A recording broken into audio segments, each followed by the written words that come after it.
chelas, chingando tacos, having some fun. Chicano shuffle, all kinds of masa. Bernie's all nervous, give him a beer or two. Chicano shuffle, Esteve's an asshole, just lost some fans. Oh well, tough shit. Chicano shuffle, Ramon's el guapo, he tells good stories. Let's interrupt. We will. Chicano shuffle, we love our fans. We hope you like this. If not, oh well. We're set. I just wanted to help out. 3, 2, Big Paw. 1. Welcome back to another episode of Chicano Shuffle. This is Ramon. And this is the Stabs. I hope that's the real Steps. This is Fernando, bro. All right, so we are doing our first event since I think the last one we did was in 2019. El año del caldo. Yeah, September, and I think it was the last one was for keeping the culture alive, and we're back at keeping the culture alive. I don't know, bro. I think the last one was Big Paw. Big Paw. When was the Lowrider show? 2019 or 2020? 2018. There we go. Shit. What did I tell you guys? Why you gotta change your posture? Because you're right, bro. Because I just I gotta pop the shoulders, bro. Sometimes we're wrong, bro. We can't have them off. Both of you are like, nah, it was Dick, but he validates you and he fucking bam. His posture goes up. Pop the chest open, bro. His phone went off. Ding! Oh no, the ching, ching. when you get paid, way. I think his testosterone peaked a little right there because he was right. Se le paró, Definitely. You like to be right, huh, bro? I don't like to be wrong, that's for sure. I don't like to be wrong, but I do like getting. I don't mind getting proven wrong. Yeah, you know what? That's something that I've been learning the older I get. Yeah, I don't. I don't mind it. Hey, what are those Cubans looking at us all weird for? those Cubans peddling coffee. Those employees over they there? keep staring over here laughing at us. What's going on? I don't know. El employee allá, güey. Hey, those shirts make me crave like chips and salsa, way. I feel like fuck. I thought you were gonna say like a medianoche. Some waiter. Like a medianoche. Una Cuba Libre, Hey, please. garzón. Una torta hawaiana. No, una torta cubana. There we go. Yeah, we're looking at Istaza. You guys are representing too, right, bro? Yeah, we're right here, man. You got a couple of. Where'd you guys bring these workers from? They look. Home Depot. They were trying to fucking try out for the band. Are they the closest to Central Americans, Colombians you guys got or what? Yeah, I guess. Yeah. Well, at least one of. Hey, the greñudo, did you guys check his little record, bro? Looks like I don't know. He does look sketchy. Like he's got a little felony in Well, him. that dude said he does drywall, but we're like, dude, we just need to pump some coffee today. I'm gonna guess a white collar crime way. I don't think he's a. On the weekends, he's in the cover band de los Bookies, way. El otro fucking, I'm pretty sure is an undercover OSHA inspector. The other guy, yeah, that guy. He was talking shit about us eating conchas at fucking 4 p.m. God! So, listeners, I know that we've brought up one of the greatest followers that we have, listeners. Jesus, the greatest follower. Yeah, well, he's a big supporter of the Chicano Shuffle podcast, man. He's got Stockholm syndrome, bro. I saw how you guys treat him. Right away. He's the biggest supporter. Big Ask him Paul. about the last 3. Big Paul stopped by. With Oh, his you're talking wife. about Big Paul? Yeah. I thought you were talking about this dude. No, because of the conchas. You said conchas. The dude from... Because you said, and I was going to bring up the who brought the conchas. Nah, but even this guy was on the same page. I was on the same page. Hey, fix your posture because you're wrong now. We're talking about this dude right here that you guys have working over there. We need a defeated posture. But I'm saying that like one of our biggest listeners, Big Paul, brought us some conchas. Yeah, these are bomb, man. Yeah, they're from straight out from San Bernardino, fresh, dude. They're soft, dude. I've never had Leslie's it. number 2. You know the conchas in LA, they're hard as fuck, bro. They've been... Están secas. They don't know how to store them, way. They probably keep them in the fucking... Les vale madre, güey. They keep them in the heat lamps. No, I think they keep them next to the carnitas. I think what it is la gente que siempre abre, like siempre abre la puerta. I mean, it's a clear glass, and you can see the conchas there, but they still have to open it up and look at them. That's not an excuse, bro. That's not an excuse because the Northgate I go to take my dad, the lady is fucking giving you the stuff. You can't get it right now. Yeah, but that's Northgate también, güey. And they still hard. They're fucking hard. Yeah, that's Northgate, güey. You can put those fucking conchas in the pinche resortera, güey. Matas un cabrón con eso. Matas un cristiano con esa. Aquí el Big Paul también los trajo otros fucking little presents, ¿no? Oh, yeah, nos trajo unos puros, güey. fucking, these are like The Big Paw Special, bro. yeah, definitely they're the Paul Joseph brand. So watch out for those. Güey. Yeah, so keep an eye out. As soon as he gets it going, we're gonna throw a little shout out to him. Yeah, we're promote him if you like cigars, you know. He's your man. We got some candy over there, güey, que los trajeron, güey. Yeah. Escóndete. ¿Cómo se llama No. aquel madre, güey? Yeah. So fucking the candy. Well, what is it? Where's the bag at? Allá está viste? Oh no, préstame esta madre. Hey, te están buscando, culero. Yeah, I know. Miracle Elixirs. Hey, those are mine, bro. I know Miracle Elixirs brought us off some goodies. gummies with chamoy and everything on it, dude. We haven't tried them, but I've they never look had fucking them, good, güey. No. They have michelada too. Yeah, they have a Oh, michelada mix. I told them we're going to go buy later for some enchiladas over there, güey. Yeah, so fucking yeah, no, but aquí estamos. I know we had a couple of listeners pass by and stop by and say hello. A couple of friends too. We just saw one Yeah. right now. Yeah, pass by. So ahí anda la raza. Aquí está todo. The weather is really nice. I thought it was gonna be like really super hot, but no, it's warm, but we got a breeze. It might be your massive tent, güey. I know we did. We're like taking the aisle, bro. This guy brought the Una- fucking family of 16 tent, right? Una señora iba pasando y se metió un putazo en the little lever. Yeah. The support arm. Yeah, se metió un putazo right there on the awning support. Good thing that the OSHA inspector Yeah, wasn't and then looking, she's like she tried to play it off. Y yo me hizo como que si no la vi, Te güey. hiciste pendejo, güey. Yeah, pobrecita. I don't want to get that smoke, bro. That's fucked up, bro. So we're not OSHA approved right here, or what? Nah, so aguas con el Sergio. I know we're good. And shit. So we're like, pues aquí estamos. We'll break it down more. We're gonna try to see if we could get some of the vendors here, some of the artists, and take it along, man. All right, so we're gonna take a small little break. Peace. Ay, güey, peace. Ay, güey. Pausa.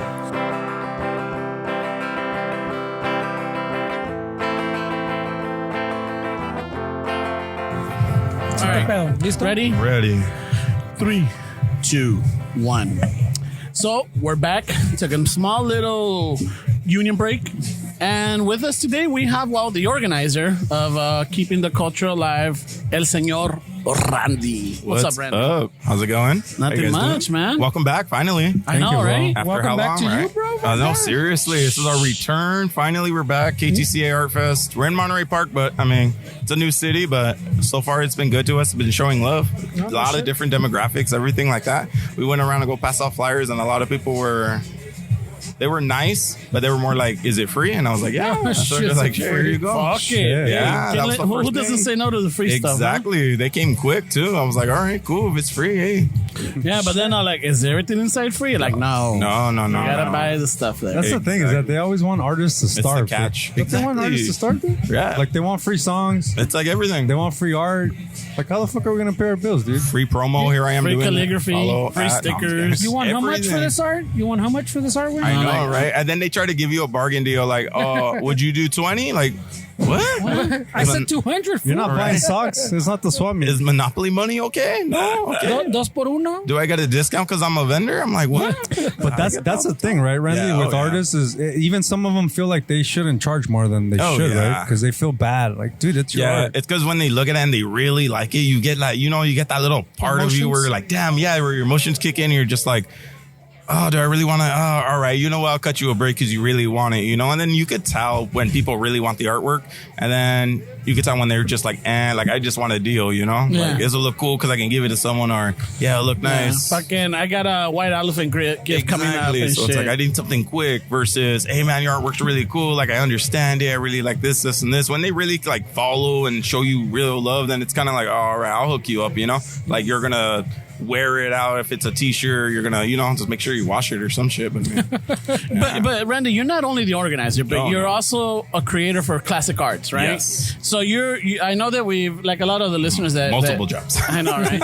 He wears a lot of hats. A lot of the listeners that might have gone or listened to the few episodes back or a couple back. No, not a couple. Not a couple. Sorry. Listen to this jam, Ramon. I know, right? Oh, there you go. Fucking Got that share. share going on. Sure. Hey, my mom loves this song. She'll be out there dancing. Well, Ramon will be out there with her. When I know. Hey, hold my headphones. I'll be back. This is a breakup song for sure, man.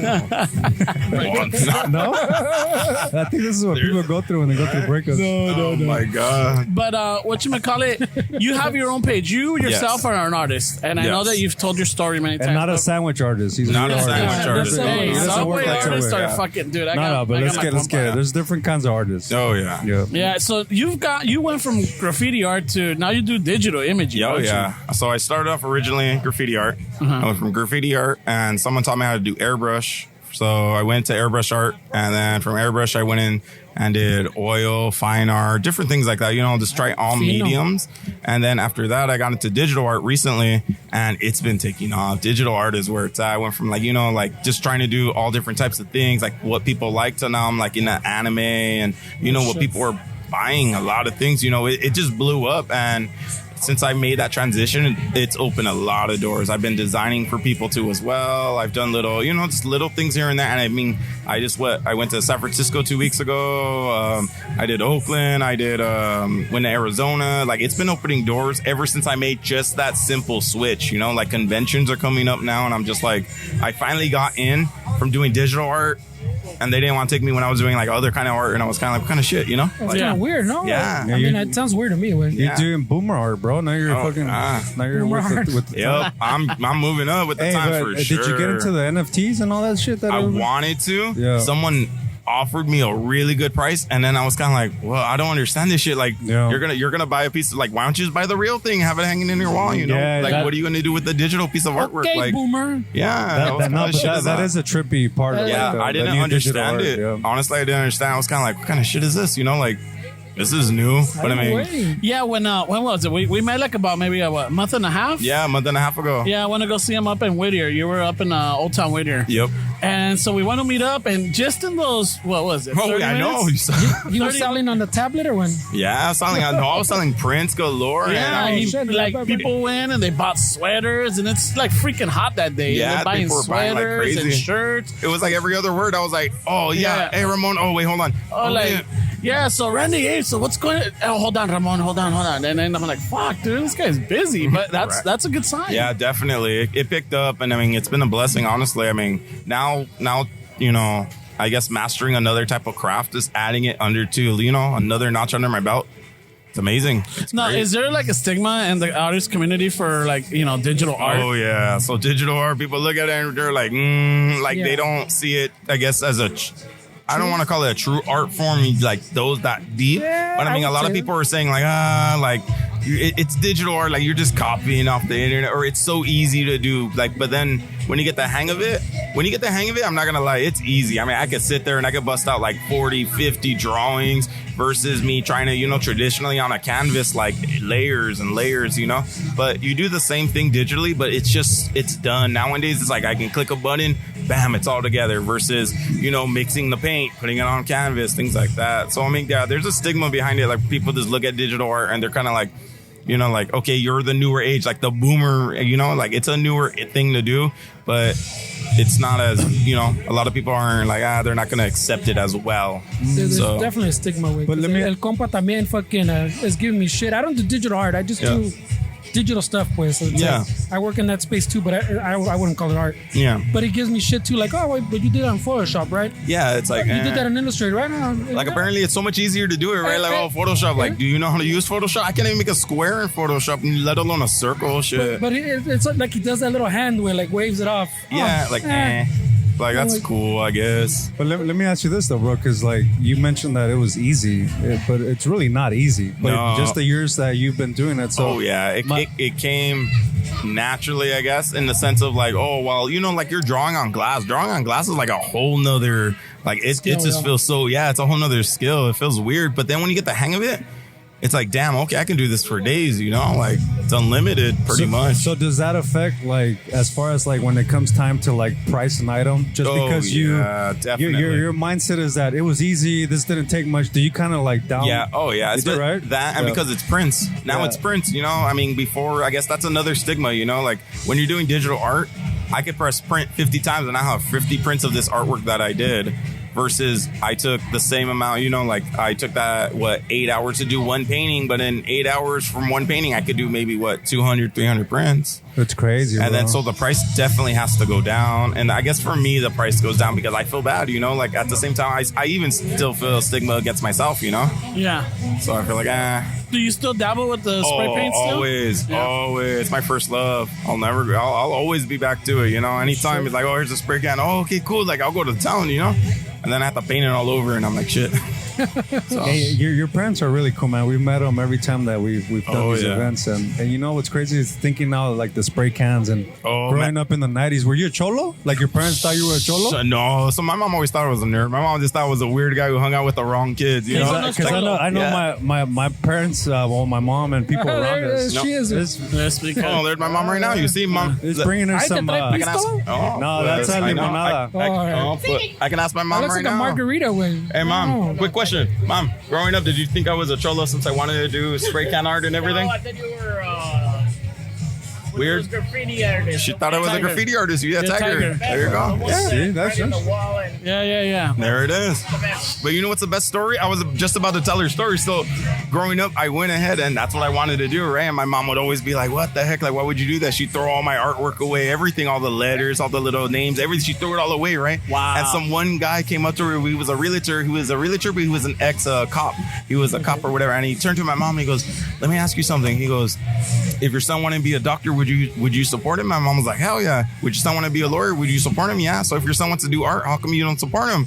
And my mom looked at him and was like, oh, damn. And then the next day, my mom went and bought all those spray cans. My mom brought all the books. She brought the canvases. And that same cop gave me an airbrush and everything. That's good because she could have easily said, I'm not supporting him because then I have to support him. Yeah. So, Starving artist. Yeah. You Starving artist. You looked out, bro. Because that's what my mom would have said.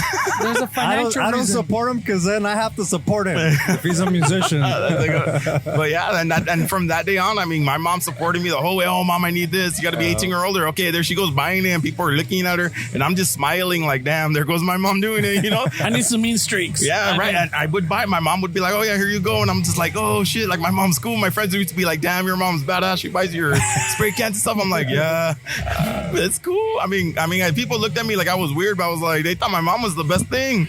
Yeah. She still is. I love you. Yeah, you see? Look at me now. That's why when people say that they're self-made, dude, I always laugh, man, because nobody's self-made. I'm not self-made. Like everybody has entourage or people around you that an origin story. Exactly. And For me, then, with like my Esteban family. said, that story could have went the other way. Exactly. I mean, no I matter have what that cop said. for me, it was my family backing me up. I've always had my family backing me up whenever I wanted just. Even the idea of doing this, I got tired of going city to city. We would travel city to city, everywhere from San Fernando Valley all the way down to San Diego doing shows. And then finally I was like, why don't I just try putting on a show here, in my city of Montebello? And Now we're in Monterey Park. Yeah, now we're in, and here we are now in Monterey Park. Going back to Montebello soon. Oh, yeah. We got so great. tell our listeners what happened What's with the chisme? What's the chisme with Monterey Park and Montebello? Okay, so Montebello, great city, just too much red tape. There was a lot of red tape. Not gonna lie, there was a lot of red tape. We had to jump hurdle after hurdle, and it got annoying. It got to the point where I was kind of like, you know what, the city doesn't want us, so screw it, we're out, And then my mom did a show here. They had a small boutique, and my mom was all like, hey, do you guys want to put on a show here? And the lady was all like, what kind of show? And my mom just, Mom did mom yeah, thing. my mom did mom thing. She told the whole thing, and next thing you know who my son here is? we are. Exactly. Tiger. That's exactly the thing. Do you know who my son is? I go everywhere. I'm like, damn, here I come.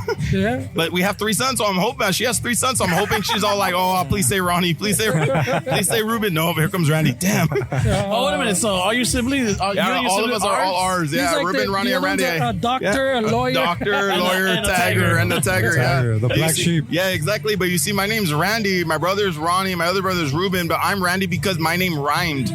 I was supposed to be Marty, and I'm just like Marty the tagger. Nah, El Randy. McFly? Yeah, Marty McFly. But instead, I rhymed. Oh, dang! You see, there you go. That's an old picture. Oh my god. Oh my goodness. Horrible. Why would you pull that up? Hey, there's coffee still going on, man. There's still coffee. Yeah. Coffee de olla. No, Dave acts like he doesn't know we're recording. Sorry, guys. We had a heckler. I know. We got a heckler. Hey, You couldn't wait till we finished. I know. How many breaks do we give these employees with? I know. I don't know. Dude, you got them at Home Depot, bro. What do you expect? That's horrible. But yeah, like I said, I've been doing it now, and we're back again. You know, my family's all out here again. We're out here doing it. We obviously have more members to add. It's a much smaller event. It's smaller. Yes, definitely it's small. We fit 50 artists today. Oh, 50. So there's 50 artists in here. Are we considered artists, Randy? Yeah, of course you consider artists. Yeah. We're moving up. Exactly. I saved your I'm not spot. sure about podcasters, but Hey, podcasts is an art. Yeah, heck yeah, radio. So some lady said we had a radio show. I thought, it's a radio show. Exactly. How are you going to explain? That's what my mom tells everyone. Oh, you should meet Chicanos. They have a radio show. They're all over the radio. So she's asking. So this time we showed up and post COVID, we really didn't, don't have the merch or the stuff that normally we do at these events. So she's asking for like a sticker or something, and Esteban's looking for it, and we can't find it. Some lady, right? Yeah, and then I found a bag of like one of our first live events. And I brought it just in case, just to show the guys, hey, look at what I found. And one of them, we have like we were giving out condoms. Oh my God. The ones he blamed that we lost. He goes, Esteban, you have them, right? No, I don't got. Hey, Dude, Fernando, there's a whole you bag have of them? condoms right there. Yeah, but remember he kept saying we had them. I wouldn't suggest you I wouldn't use them. trust those. Yeah. But it was a good souvenir because it says Chicano Shuffle. No, But That's amazing. Novelty right? only. Novelty only. Yeah, Thank us for your baby later. Because they're like 5 years old. Right, there you go. we're not 5 years old. They've been sitting in the garage, bro. Those aren't proper conditions to. OSHA would start not certify Baby, those. hey, it's a boomer situation now. You're gonna start the baby boomer starting. There it Literally is. from our first show, no? She didn't want it though. I offered her the condom because She didn't want it. Yeah. So we're like, fuck. My dad still has his glass. My dad Oh, has the his beer glass? T-shirt. Yeah. My dad has everything. He sits on the couch. I'm like, damn, he looks like an ad. He's just sitting there with a cup. Does he We like need do a that picture. Chicano Shuffle? He does. I told He's you. like, or two. Yeah. Or two, right? that's funny. We will. Heck yeah. But it's funny Oh, though. well. But like I said, we're back again. It's awesome. It's amazing. We're coming back August. Now, finally, this after COVID, everything's been opening up. So August, we're looking like we're going to be at a new park in Montebello. So, of course. Oh, it's not going to be the same big. No, park. not going to be at the same big park, but it's going to be at their newer park, Taylor Ranch Park. So it's their newer park that they just opened up. So it's That's one on it's Montebello pretty big. Boulevard? The Yep. one that took that like 10 years to... Yeah, 10 years to build. Yeah. Oh, that's down the street from my house. Oh, even better. You better be the first one. You better be in. So I'll we'll be be late. there on time. Yeah, bro. yeah, No, exactly. we You'll be there won't. on No, time we for won't. sure. I'll be late. No, we won't. You can sleep over or something. That No, means I we can won't. leave 10 Randy, minutes. Randy, Yeah, right. when you send the confirmation to us for the next event, please put 2 hours.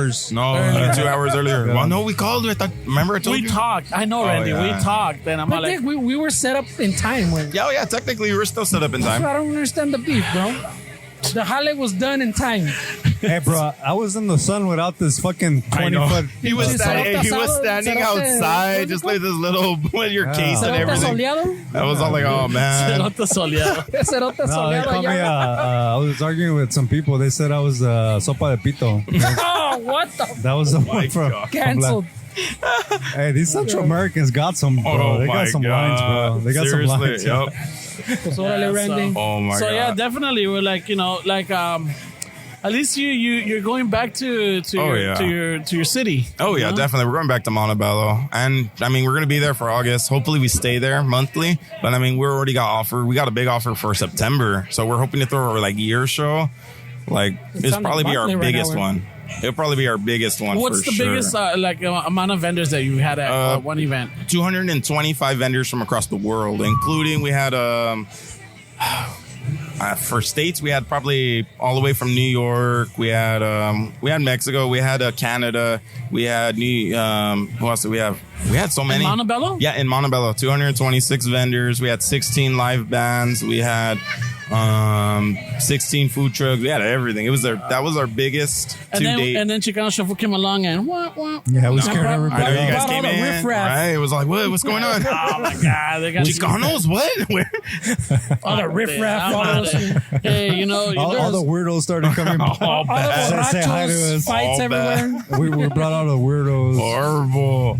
But yeah, like I said, we came back and we're going, I mean, 226 was the biggest, and we're looking for the next venue that we have in place. We're looking at we can fit 300 alone just for the outside. On the inside another 300, so that'll be 600 vendors. That's gonna be big.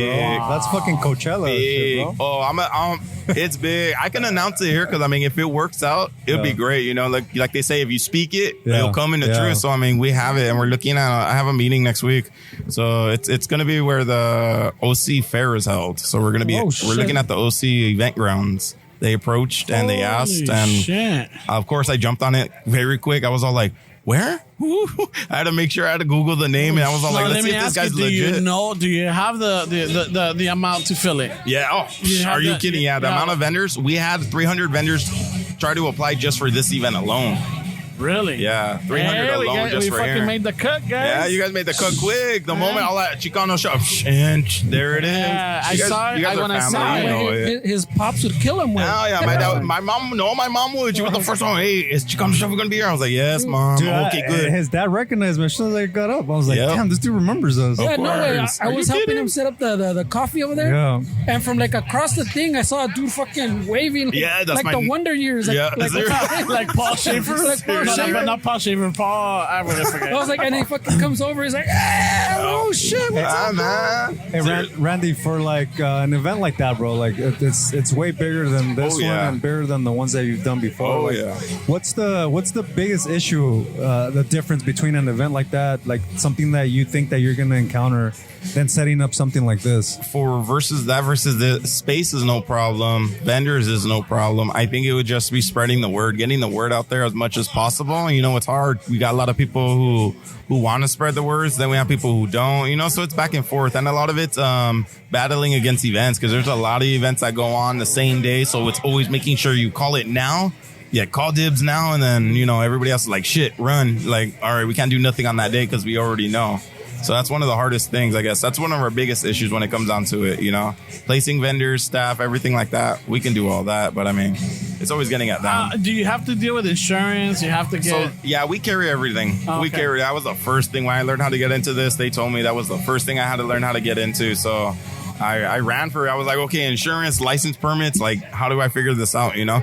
And the guy who's helping me for that event with the OC, like, he's just like, I got everything, bro. I just need the vendors, and I need you to be there. And I was all like, shit. Damn, like, me? Out of everyone you could have picked, like, he personally addressed me, and I was like, damn, I wonder who gave him my name, you know? Like, shit, I thought I was in trouble, and no. He was all like, this is what I do, this is what I host. Can you do it? And I was like, yeah. Like, Shit. even if I say no. So if the torta ahogada gives me chorro at your events, I'm covered? Yeah, you're covered. Hey, you know what? You are. Nice, yeah, bro. That's not insured. No, yeah. Tag the person that's suing you, man. You signed that liability waiver, didn't you, on the way in? So you're set. It's all covered. You're blanketed under it. So you're good to go.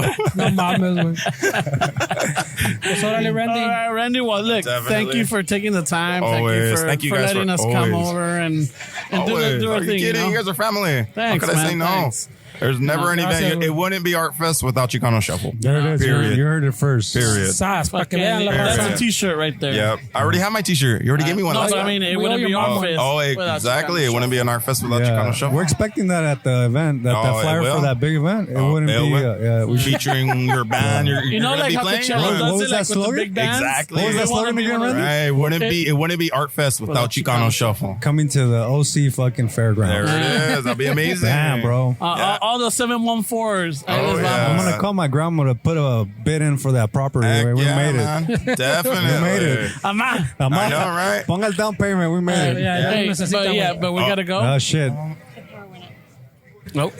See? Yeah. This is Well, see that the power went up. Damn. So I guess There you that's go. the biggest Too issue. much That's power. hey, The power. we I have know. our That's why I got power. that wrong. Power. Like, well, let's borrow this real quick so I can start up the DJ. I think we're like at 70% right Oh, now. man. All right, never mind. All right, but See, there you go. Randy, It never ends. I got to go do this now. go handle it. Figure out the power. Make sure you don't touch the red cable Oh, with the but- black cable together, bro. Why? Because how you end up with babies or not? No, and leave the We green one got alone. something for that. Yeah, right. No, I'm going to end up with babies with that. Órale, But pues, once Randy. again, thank you guys. Thank you to Chicano Show for always coming out. This is Classic Art. You can follow us at Keeping the Culture Alive, hashtag Keeping the Culture Alive, or, check us out on everywhere. And Montebello Art Fest, we're coming back August. right, man. So thank you guys. All right, Thank you pues. very much. Awesome. I can hear myself.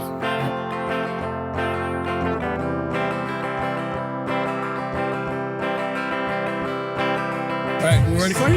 Yeah, it's weird. All right. 3, 2, 1. So we're back from our break, And today we have another guest that we just happened to meet. That she walked up to us, and it was an interesting conversation that we were having. Why don't you introduce yourself to our listeners? Yeah, so my name's Imani Bee. I'm the host of Subcultural on Spoon Radio, and I also just work in the TV space. But overall, I'm just in the community, really interested in media, and also radio. So that's why I'm here. Sorry, you got me in the middle of a bite. Sorry. Ramon, like he hasn't been doing this for 4 years. No, I thought Estela was gonna do a follow up. You're the first one that goes. And, why are you changing the format, man? In the middle of an interview. I know, right? So Imani, you were telling us about this Spoon. You're telling us Spoon Radio, and you were telling us about this program that you got going on, and that you do different episodes. Right. What I want to, I guess, what is your goal with doing this? Yeah. So with doing Spoon, I was originally approached by the head of content, Clint Spears, because they wanted to branch out and create these original programming that I mentioned. But to go into radio, I really wanted to be an authentic voice in this space, especially because my target demo is like 13 to 22. And there's not a lot of black women who come from like the hood, basically, who are talking to these kids about like real stuff and giving them an honest point of view. So I wanted to be that person. But I think overall, as I mentioned to you guys before we started the show, I'm really interested in going on TV and being a talent and being like Anthony Bourdain, who traveled around the world and was able to give like a real world perspective that a lot of Americans don't get. And then as a black woman, I want to have my own show and give that new narrative because we don't really hear that perspective a lot of times in media. Where did you grow up in? So it's a long story. I grew up in Newark in Jersey, and then I also grew up in Atlanta. So the East Coast, I would say. Mm-hmm. Oh, wow, how'd you get over here? Another long story. All right. So I like hustle a lot. So in college, as I mentioned, I really like traveling. And long story short, I was in foster care. People would tell me all the time that you can't do this, you can't go out the country, you could never like be someone, basically. And I kind of had like a chip on my shoulder from that. So I made sure in college to travel to like Korea, Jamaica, where else did I go? Like Sweden, France, all these amazing places, and then like internships in a lot of different places. But saying all that to say, when I graduated, I'm like, I don't want to go into the workforce and just be another cog in the machine. I kind of want to do something with my life. So I took a year, actually started a startup in the construction industry and was in this incubator in upstate New York doing that for a year.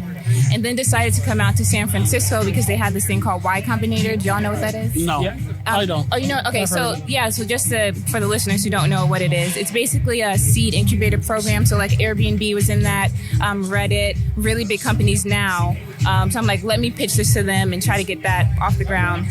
And then when I landed in California, I'm like, actually, I don't actually want to do construction. It was fun. I really wanted to make an impact in that space, but my heart was in media. And I'm like, damn, I'm already like 3 hours from LA. I might as well like take the leap and just get into TV. So that's what I did. That sounds like a great story. Thank you. It's one of those things where, we all come from the hood as well, and when you're in that environment, there's people that are in the hood that don't even, I grew up in Linwood, which is not too far from here. The beach is like maybe, I don't know, like 20 minutes away. Mm-hmm. There's people that grew up where I grew up that never seen the ocean just because the politics of the streets where you can't go from this block to this block. And it's all this BS that keeps us fighting with each other, right? Mm-hmm. So when you started traveling, how was it like just experiencing that world? I mean, it must have been like a faucet just opening up, and all of a sudden you get all these different cultures. And so the first place I went abroad to was London. I had an internship with this media company called Afropean Magazine out there. Really dope place. Really dope magazine, and also London is a great place. But when I first landed, it was weird because there's so many black people in London, especially the place that I was in. And I thought I would just have this, like, basically this white man's travel experience because all the shows I watched were white men. Yeah. And then I never thought, it's weird, right? If you look at me, I'm not a white man, like, at all. And then I'm like, oh shit, like, my background really influences how people talk to me, how people understand me. Like, so this one experience I had, I was in like basically bodega back in London, and I wasn't talking. I came to the store, and the guy was trying to like basically overcharge me for this item. And then I started talking. He was like, "Oh shit, she's American," and started giving me all this free stuff. I was like, "Make sure to tag us, do all this stuff." And I'm like, "Bro, I didn't realize how much my Americanness influenced how people treat me abroad, and then how my blackness, because I think when I came into the store, he was kind of like, oh, let me just, get a quick buck off this black girl. But he didn't know like how he tried to use my Americanness to basically, I don't want to say exploit, that sounds like very serious, but to get over kind of. Yeah. And so I kind of wrestle with that a lot. Like when I went to Morocco, that was like the first time I ever went to Africa overall. And I remember I landed and I started bawling my eyes out, and because it was just a very, I think, like spiritual journey, just being an African American, going back to like Africa for the first time, like from my lineage.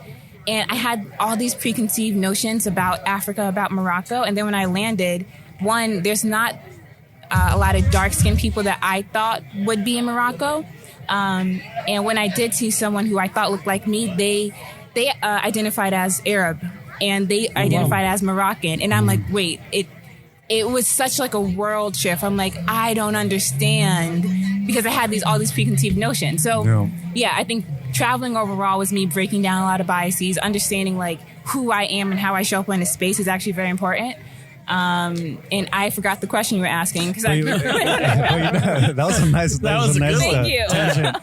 I like you're definitely from Jersey, because I like how you referred to it as a bodega. Yeah. Bodega, I didn't know how to convenience store. Or because our listeners will think it's a warehouse. Yeah. Bodega is a warehouse in Spanish. Crazy. Okay. See, I was just telling them I'm trying to speak Spanish, and then I guess.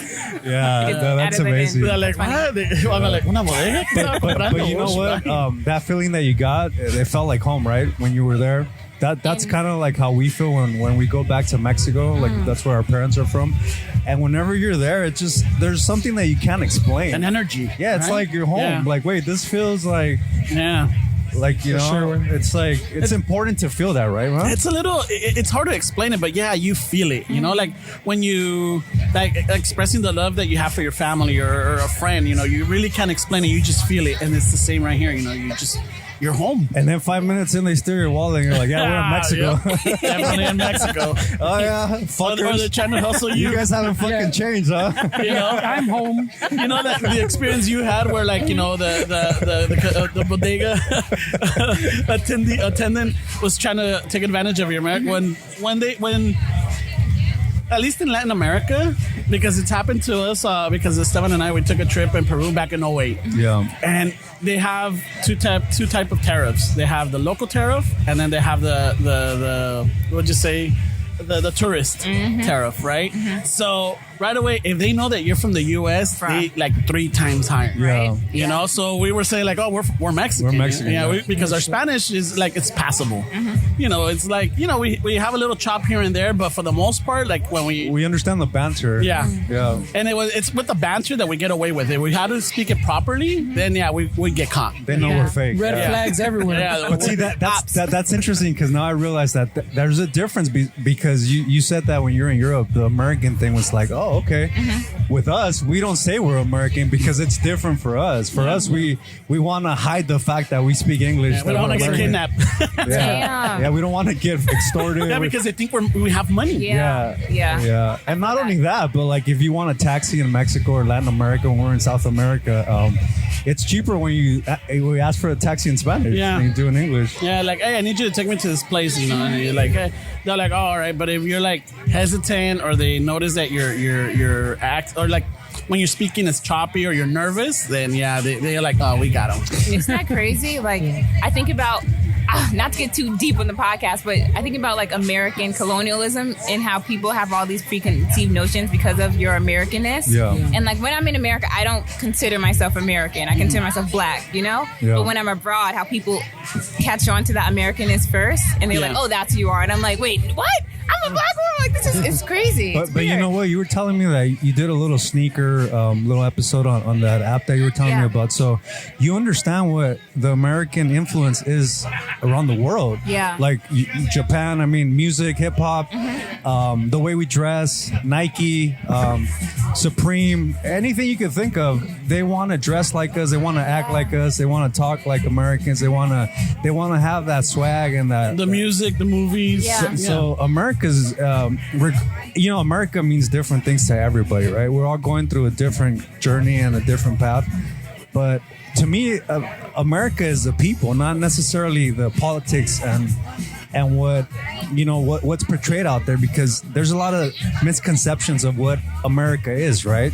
Like, I feel like we're the ones that make up this country, you know, and obviously we find our people and we find people that understand where we're coming from, because at the end of the day, I mean, we just want to be validated, right? We want to feel like our struggle is worth, the effort that we put into it. So I think it's very important we all grew up, we were born with plastic spoons, dude. Oh yeah. Roaches in the houses, rats. I mean, we all been through that. And no AC. Yeah. Let me see how. Fuck, dude, I don't know. Did y'all eat mayonnaise sandwiches? Because where we're from, my mom, I remember I went to my cousin's house, we ate mayonnaise and cheese sandwiches, and my mom found out, and she literally beat our ass. She was like, because we lived in the hood, but she was like, nah, that's ghetto, which is very funny, because I'm like, we are still poor. We can't afford anything. We can't have filet mignon with this, like, toast. Yeah, hierarchies in the hood. Yeah, the label doesn't matter, huh? Shit, my mom used to put the cheese in the we used to go to McDonald's, and she would say, you can get a cheezeburger, we got cheese at home. Yeah, because it's 20 cents. All the time. And I'm like, it doesn't taste the same, Mom. You don't get it. It doesn't. I don't know what kind of fake cheese they use, but it's not the same. Mom, this government cheese is not fucking working out. Oh, man. You just took me The back. block. The big fucking block. Hey, you can protect your house with that shit, bro. Yeah. Anybody breaks in and like, hey, that's a solid brick right there, bro. And you make a quesadilla after too. Just scrape it off. Yeah, so that's great that you have that balance, right? I mean, it's a lot of people don't get. What do you think it is? Why are they afraid to travel, or why are they afraid to take risks? I can only speak from like the black experience instead of like making a generality, but I feel like in the black community, it's kind of like what you were saying earlier. You don't leave like your block. No. You think your block is your life. Like when I was bouncing between Atlanta and Jersey, I'm like, oh shit, like life is bigger than my little community. Like that was wild to me. And since one, it really boils down to money. Like they keep us so poor and so like bare minimum. What's the thing? The Pavlov? Is it Pavlov's the hierarchy of needs? Ooh, I think you got it us is. there. Some theory, whatever the guy's name is, about there's like for survival, you think about your house, you think about eating, and then you can think about stuff like luxuries, like, oh, where am I going to like have fun? They keep us at the bottom and always thinking about, wait, can I make rent? Can I eat? And so people don't really think about, or they don't really see themselves traveling because they're like, I can't do that. Like, I can barely, live where I am right now. You don't get to that tier, yeah. Yeah, exactly. I wish I remember the guy's name. So I think it stems a lot from that. And also, I really believe that media plays a really big part. Yeah. Because if you can't visualize yourself, even in like these fictional like places, if you can't visualize yourself there, you're not ever going to imagine yourself in a real place, So that's why I want to be like a talent in like a actual travel TV show, to be like for little like black kids, like, no, you can actually do this. You can be.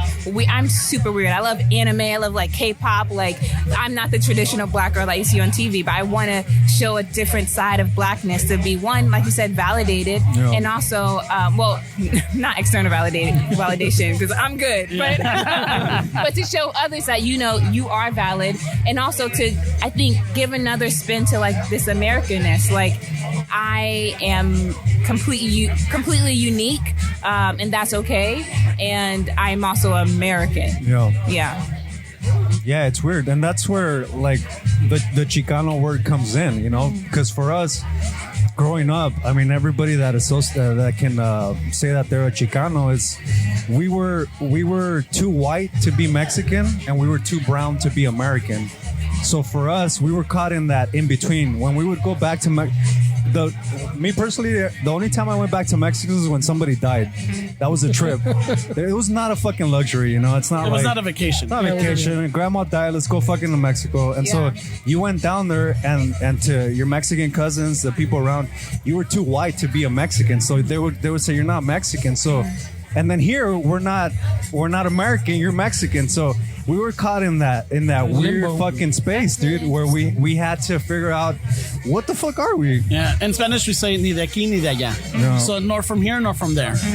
You know, so I guess that's where Chicano comes from. But community is very important, and that's why it's important to have that. Like you said, you want to be the voice, and that's why we do what we do, you know, because nobody really that looks like us really like does stuff like that's this. why I stopped. I'm like, oh shit, this is dope. Like 3 brown men, like, okay, I see y'all. Yeah, one of them is stuffing his face with concha. All typical. The other one had cervezas. The other one's drinking. We fit all the stereotypes that everybody At once. I'm like, okay, I know what's up. we covered everything. And the third one's, off all the boxes. third one's chopping it up with the people here. There's sweet bread. There's beer. Oh shit! No, allegedly there's beer under there. There's some diabetes in the fucking can right here. But I love this. Like on the East Coast, I feel like it's kind of segregated. Like there's Mexicans on one side, there's black folks on the other side, there's Indians on another side. But I feel like in California, and correct me if I'm wrong, I've only been here for like a year, but people intermingle so much. Like I've actually never met a Chicano person on the East Coast. This is my first time, and I'm like, wow, this is like really dope. Like, this would not happen. Yeah, right here you could throw a stone and hit a Chicano in the head. That's so there's so many of us out here. I mean, there's a big culture in LA, right? I mean, even like anything that you can think of, LA's always been like Chicano lowrider stuff. I mean, hip hop, even like with everything that's going on, and so this has always been like a mecca, you know. So I don't say that I'm Mexican because I wasn't born in Mexico, but there's people that say they're Mexican. They're born here, but then that's where we I mean, I feel like I'm a Chicano. Like my parents are Mexican, but I'm not Mexican because I wasn't born over there. But it's just kind of this weird little thing that happens, man. But it's I feel like just finding your community, and we get DMs all the time from people that thank us for doing this, and I'm sure you're gonna do the same. You're gonna get the same thing, and that's what's gonna drive you to pursue it. When you feel like you're tired, you're done, it's too late, you had a heavy week, and then you're like, dang, you know what? But my followers or my listeners or my viewers. My followers. Well, no. Hey, this ain't a cult, bro. What are you talking about? Oh my God. Follow me. I know, right? That's going to be the drive. You know, that's going to be the drive. But right now that he was bringing up, he just brought up like you growing up in Jersey. Like, what was your concept of LA? Like growing up, what is it that New Jerseyans, you know? Is that what never said that? Jerseyans. I don't know. Stop. New Jerseyans. New Yorkers? Are they New Yorkers? Or How bad They're New Yorkers. How bad did that sound? New Jerseyans. I've never said, I don't know. I've always said New Yorker, but I've never said, like, I'm just from Jersey. But I figure, like, the people from New York don't want to get associated with New Jersey. They don't, and we don't want to be associated with them. Exactly. So that's why I figured. Yeah. Okay, you know? I can finally ask this question because I'm speaking to somebody from Jersey. Oh, shit. Is the Statue of Liberty in New York? It's in Jersey. Okay. It's in Jersey. I knew you were going to say Okay, that. thank you. I'm like, honestly, so many New York, or people who live in New York, people who work in New York live in Jersey, and I'm like, how do you have so much hatred for us? Because it's very weird. Like, we're right there. It's strange. Like, all those mansions you see, it's in Jersey. Not my part of Jersey, but, you know, somewhere in Jersey. So the hate is stupid. That's so funny. So, Statue of Liberty in Jersey. It's in Jersey. I don't know. Somebody listening to this is in New York because we have New York listeners. They're I'm gonna fucking mad. Flipping out right now. Getting in my DMs like, how dare you? Disrespect my set. Yeah. How dare Oh my you? God, it's so funny. How dare you, New Jerseyan? I know. Damn New Jersey. How crazy did that sounded kind of weird, It right? sounded weird. Yeah. But I don't want to But it judge would be you. accurate, You're right? making it look bad, bro. What the hell? because That's probably the real Go thing, walk it but off, no bro. one has ever said But that. that's the walk it thing, off. though. No one in the history I of time has ever Go said walk that off, bro. We're gonna I'm continue. really trying to have your I back. stick by it. We're gonna continue this conversation. Go walk it off, bro. That was uncalled for. You insulted our Now guest. I'm embarrassed. This is an embarrassing segment. You insulted our guest. Oh no. But going back to the question, what Yeah. was your concept of LA? What, like, when you listened to the radio or heard the movies, watched the magazines or the newspaper, or you know, what was your idea of LA? So I'm really bad with black movies, but isn't it the movie Boys in the Hood that's based in LA? Yeah, Compton. Yeah, so that was my only understanding of LA. Damn. And then that Ice Cube song. I'm really dating myself that I don't know the lyrics. But Today was a good day? Thank you so much. I'm like, okay, that's LA. But I don't know. I always imagine it to be very brown. I didn't expect to see as many white people as there are. I didn't expect to see as many. Oh, gentrification is real. Yeah. Yeah. I'm like, oh wow. So that was one big thing. Sorry, it's hard to talk. And then also to have the raffle in the background. Oh, where's your numbers at?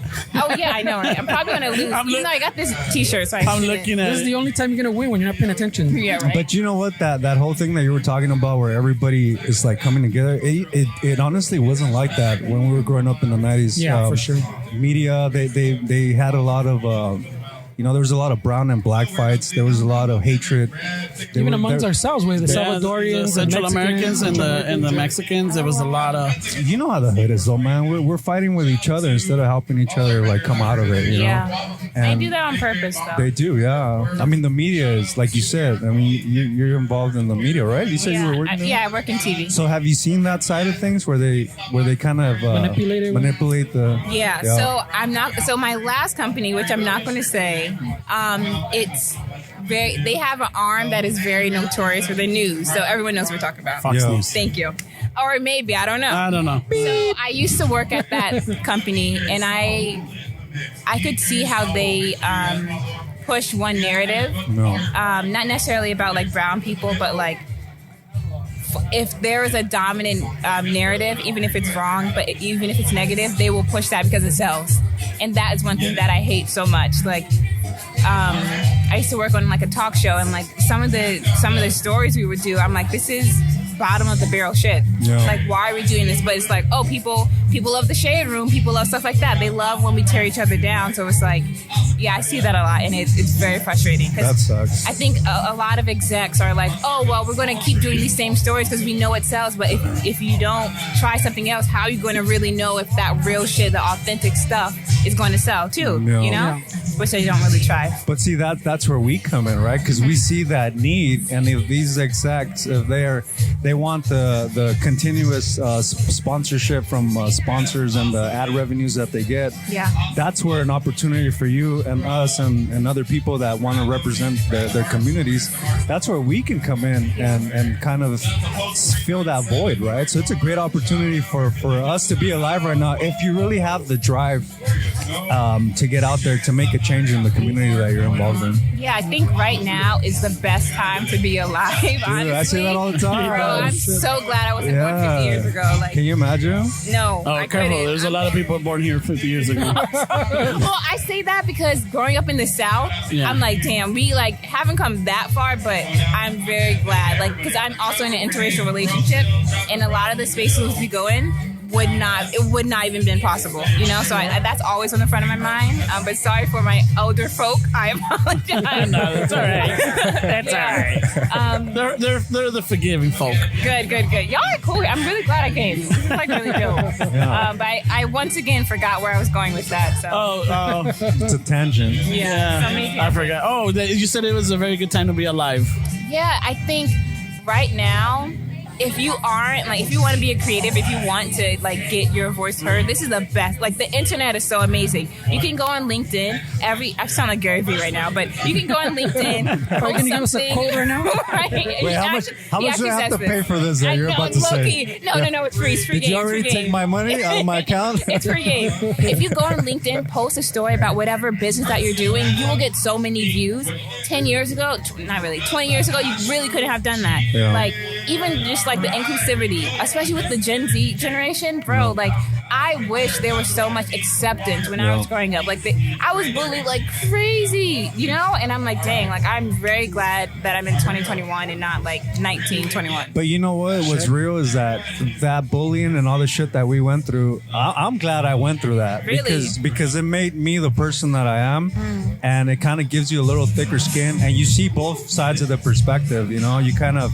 I honestly come from the mindset that all the struggles are for a purpose, right? That's true. There's a reason why we're going through that. I mean, it could either be happening to you or for you. It just depends on what perspective you want to kind of view things as, right? Because really any situation can be happening for you or to you, and depending on how you process that situation, it's going to affect the trajectory of whatever your outcome is. So everything that you went through that you've been telling us, the foster, all the hood stuff, all the feeling like you felt growing up, that made you who you are right now and that we're talking to. If you had a different life where you had the acceptance and you had all that thing that you're telling yourself that you wish you had, you wouldn't be this person that we're talking to right now. So that's very true. And I feel like I'm actually, I take a lot of time to be grateful for all my past, like being in foster care. So another thing that's really big for me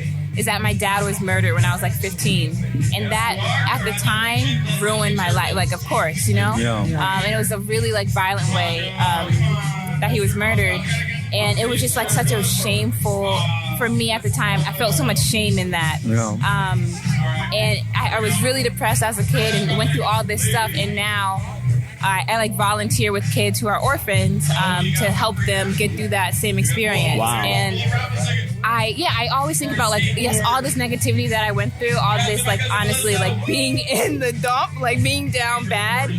I'm so blessed right now. And it does make me appreciate life so much greater because I'm like, I know how bad I could have it right now. I mean, you seem pretty grounded for all the stuff that you went through. So, like, is there something any hacks? I mean, I know you mentioned the Gary Vee thing earlier, but is there anything that something we don't have to pay I don't like that guy. I used to be a hater, and I'm like, this is stupid. And then I started listening, and I was like, no, come on, he converted you. I'm in the coach. This Drank the over. Kool-Aid. This is over. Stop this interview. This is over. now. We're done. Is that guy? Is he from New Jersey? Yeah, he's from Jersey. Yeah. I knew He's it. together hard. He's a New Jerseyan. He's We're from done. Jersey. Hey guys, this interview's over. The Statue of Liberty is in New York. I messed up. And bodegas are convenience stores. Yeah, bodegas are warehouses. Right? Convenience stores. Dang. No, but no, seriously, all jokes aside, is there something that you do on a like? Do you meditate? Yeah. Okay. So I meditate every day. I also have like go to the gym, but not for a health not for Aesthetics. Yeah, I do it because it centers me and it gives me a routine, especially during the pandemic. But one big thing is I've started going to therapy. Like I've been in therapy for about a year, but when I was in foster care, you kind of have mandatory therapy, but that was just trash. So this is my first real therapy, and I think really trying to heal from my trauma and also not put out trauma to the world is something that's really important to me. So I think, it's a combination of therapy, meditation, and honestly, not to be all cringy, but honestly, love. Like leading with love, like loving my man, like having people around me who are just good-ass people, especially who are not Hollywood, you know? Yeah. That's really important to me. Just get away from this guy. Yeah, Oh, God. I felt the vibe. I was like, I don't want to be here. Like, you know? This guy's negative. This guy. Yeah. He's a Hollywood and negative. Yeah. Hey, why do you think he's in the center? I see. Look at everywhere. I was going to say in the image too. I wanted to be here, and look where I'm at. I'm in the corner. No. You're on my right. Hey, I'm barely on the table. My tan's not even balanced because I've been in the sun all fucking day, dude. I wanted to be there. I have the main spot. No. Yeah. But, wow. I mean, you did you just graduate? I graduated in 2018. 2018. Wow. What did you graduate with? Colgate. Well, I went to Colgate University, and I graduated actually in education. Oh, nice. So I was a teacher in Philly for like a semester. I was not meant to be a teacher. I'm like, I can't do this to these kids. Like, let me not ruin it. And also, I look very young, so every time I went to teach, people thought I was a student anyway. I'm like, this is embarrassing. I'm a grown ass woman. Please stop. Hey, but you know what? That's gonna get to a point where that's gonna be a compliment someday. Yeah, my and mom you're gonna is miss very that. young. You're gonna miss that. People yeah. think my mom's my sister, and it's the worst. That sounds like such a hard life for you. I know. My mom just looks so gorgeous and young. Oh God, we're so entitled in America. We're gonna start a GoFundMe for you. Save Imani. Save Imani for being looking so young. I started moisturizing actually. Okay, I see it. My girlfriend's been on my ass because she doesn't want me looking like Leatherface or something. But I support this. Yeah, Self-care. right. Yeah. That's something that we should. I mean, we should get out there. Yeah. Skincare is so important. It's also like just taking time for yourself and just not worrying about the world and just doing stuff for yourself. It's nice. Yeah, it feels calms good. you down. And my wife gave me a bottle of. Wait, us. She gave it to us. I haven't seen what he's talking about, so it wasn't That's really She gave fair. us a banana boat. What is it? A UV protection? Please wear sunscreen. Yeah, there we need go. this. Sunscreen. Yeah. So she gave me it so that we could use it. Like, hey, make sure you guys wear it because you're gonna be in the sun. I'm Yeah. like, what? I'm like, oh, all right. So It's I put it in my real. truck, and yeah, There it is. I'm very There it glad. is. A lot of like brown people, we don't wear sunscreen because we think we have melanin, but we need Yeah. it. It's very important Yeah. for wrinkles. I think us. I mean, we go back to like being like colored, and I just sometimes it's like I don't want to be darker. Like sometimes we have that. I talk to people all the time that still feel that I don't know how to label that. Colorism? It's like like a complex, I guess. You know, and used to- it's big in the Asian community too. Yeah. Like you see them all the time covering. And Yeah, on the hikes, and I'm sure they're sweating their ass off, but they prioritize lighter skin. So for me, I'm dark skinned. And I remember as a kid, like I would be screamed at for like being in the sun because it was like, oh, you shouldn't get darker. But Isn't that crazy? You're like, of course I want to be dark. Like that's it. That's insane. And it's weird. Like my man is lighter than me, and a lot of my family actually, or not even family, just people I know from the East Coast. They make comments like, "Oh, you're with him to have like lighter babies or something like that." I'm like, yeah, and I'm like, what? First of all, no, you gotta that's love very the family, weird. right? You gotta very love the family. weird. But yeah, it's just like the colorism is abound in so many places, and also when I lived in Korea, that was a very big thing because people would like. Sometimes they would compliment my skin, and then they would be like, "Oh, you're too dark." Like, no, absolutely not. But then, like, they would also look at Korean women who were what I saw as like super, super pale, and they'd be like, "Oh no, she's ugly, she's too dark." And I'm like, "Damn, like, what am I then?" 'Cause, so confusing. yeah, it was wild. That's when cultures, right? Yeah. But see, that's when we want to please other people, and we fall into those narratives. Because Yeah. I mean, at the end of the day, who cares? Who cares what fucking people think? You know? Yeah, live your life. I feel Love good. yourself. I like my hair. You got the sunscreen on. You're looking good. I don't know. There's a lot of chemicals in that shit. Oh man. my God. I saw the labels in the back. Low-key. I don't know, Jeez, bro. you can never win. Low-key. You can never win. You know, There's you're always trying to be something. thinking that. Oh, it's got too many chemicals. I only work drunk elephant stuff, bro. So Elephant is expensive. You got the budget. my girlfriend buys it for me. Okay, see, I like her. Yeah, he's got a sugar mama. Hey, Oh, look, no. Apparently, his girlfriend buys him Yeah, your chemicals. your girlfriend doesn't care about you, bro. Hey, Look she at all this fucking shit. cares, man. She cares.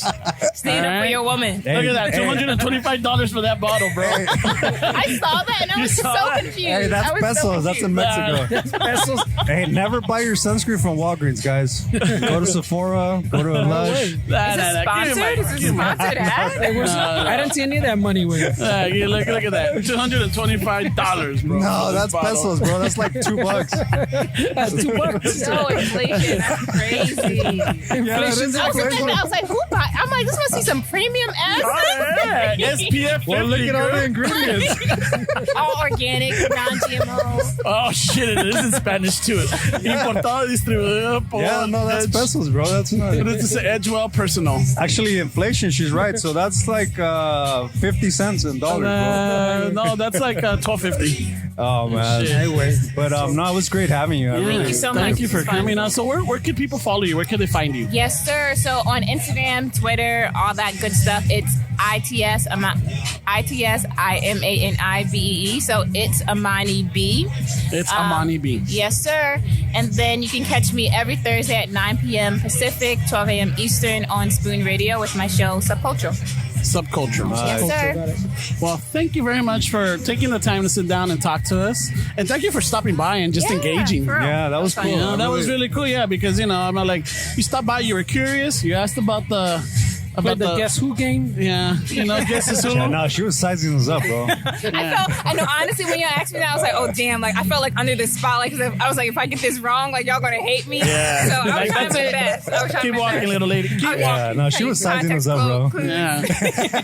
No, but I did my best. thank you very much, Imani, for stopping by, and we wish you good luck and fortune, and I hope you get to where you have to and where you Yeah. want I will. to. Thank you. Thank you for that perspective. It Yes. was definitely a different perspective, and I really enjoyed the conversation. Yeah, Thank for sure. you. Yeah, and of course, if there's anything I can ever do to like help y'all, support y'all, I'm here. And I'm not just saying that to be like, you got it. shit. Like, Thank for you real. so much. Of course. Yeah, you got us.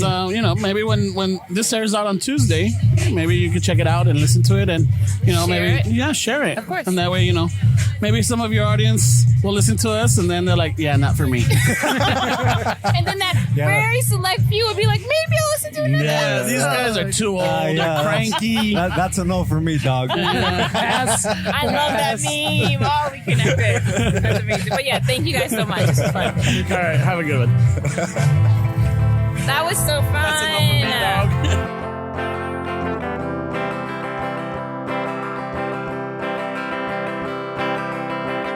3, 2, 1. All right, we're back from our little break. And we have with us today, we have Raul from Cobos Creation. Hello, Raul. How you doing? All right, so Raul, tell our listeners, what is it that you specialize in? Well, I specialize in a lot of things. I love art. You love art. So for some time, I was doing sculpture Really? on wood sculptures until I had an accident sharpening up my chisels, Yeah. and the sharpening stone broke, and I almost lost my arm. Really? Oh, I that's see the an artist scar. man. Almost lost my arm. I see the scar. And I was doing some Virgen de Guadalupe de madera, Yeah. made out of wood. And after I got done, after I started healing, I went back and I finished them. Yeah. Still finished it. No me van a vencer. Hey, they don't make them like they used to. I know, bro. right? I went back and I finished that.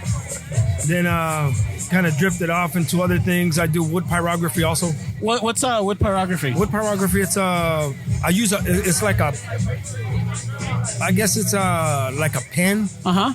The tip gets hot. Oh, it's like a soldering iron. Algo así. Yeah. Algo así. But it's made specifically for wood. For wood. Yeah. Oh, man. The one that I have, you can regulate the heat. So you just keep on burning whatever you're going to burn. That's So I do awesome, portraits and things like that. Really? Yeah. So how did you start? Just you create. I was looking at your booth, man, and I hit you up because I want you to make me a guitar strap because your leather work is really nice and your carving on that is great, man. So thanks. I have to figure out what I want, and I'm definitely serious about it because I want you to make it. How did you get into that? Like just start using your hands to build things. Is Well- that something that you always had, or I come from Mexico. Vengo de México. de qué parte? parte? Jalisco. Oh shit! Tapatío. ¿De dónde Yeah. vienen los hombres? Yeah. Right away, todos. Uno al otro. No matter where you're from. I like how everybody's humble, right? Just wanted to set the bar so people know what they're getting themselves into. So my grandparents eran artesanistas. Okay. So they did a lot of things. My grandfather used to do he used to work with a pita. What's a pita for people that don't? Es como piteado. Oh, So what you do is you get from the maguey, yeah. you strip down all the meat, Yeah. and you get the strings, Yeah. and then you thread it. Yeah. So he used to do things like that. It sounds like from Tonaya. Are they from Tonaya, your grandparents? No, allá de San No, son- Agustín, son- Unión de Tula. Oh! So yeah, güey, no. Okay. Have you been out there or? You know what? The last time I was down there was in 2002. 2002. Yeah, I got an aunt that's a teacher in Unión de Tula. Oh yeah. Yeah, and then my grandparents, they took out the family to Outland. Yeah. So all right, that's It's cool, been man. years. It's been years, Yeah. man. You know, but I remember going back. The last time I went down there, my tios and my primos, they were surprised because I got down there and I had a extra pair of Levi's with some messed up shoes. Oh yeah. I just took some messed up clothes and the next day after I got there, I was outside waiting for them. I was drinking my cup of coffee, smoking my cigarette. They're like, ¿qué estás haciendo? Voy a las tareas. ¿Cómo? ¿No que estabas en vacaciones? No, man, I'm going to go and work with you guys. I mean, come on, man. Yeah. I'm going to go work the fields with you guys. That's no biggie, man. That's what I'm here for. Oh man. Nice, man. Yeah. You know, so I enjoy it. I love it, man. So you always had that work ethic.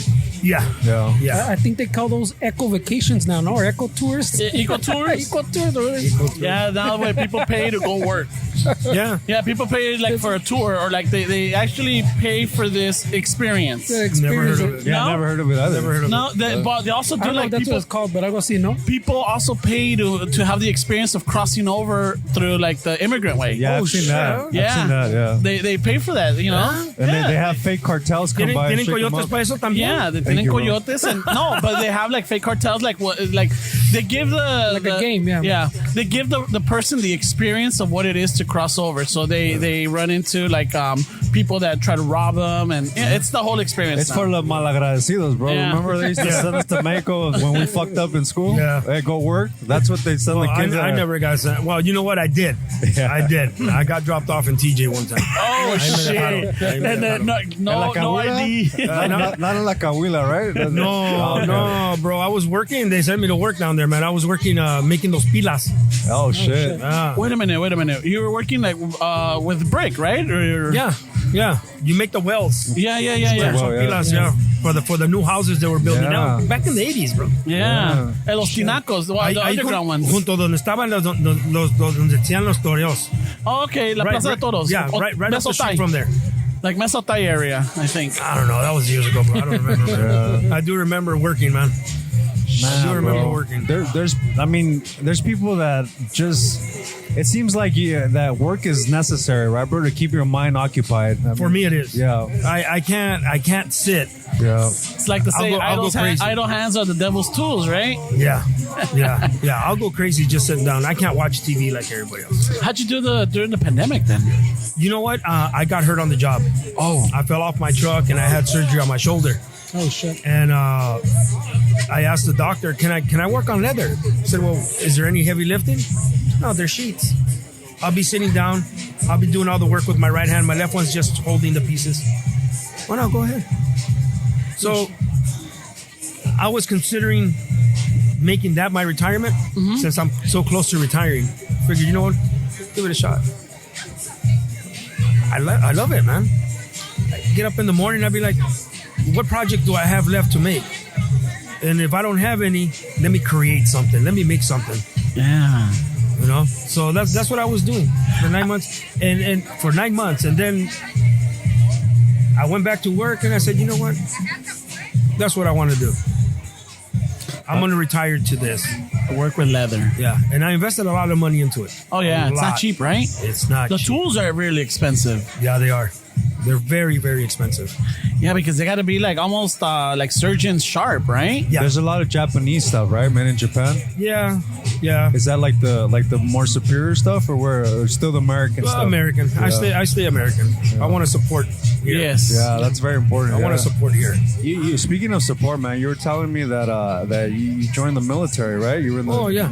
and it's crazy because when I was growing up, dude, I almost signed up for the Marines. But it was because I didn't have shit to do, man. I had no fucking direction. I didn't want to go to school.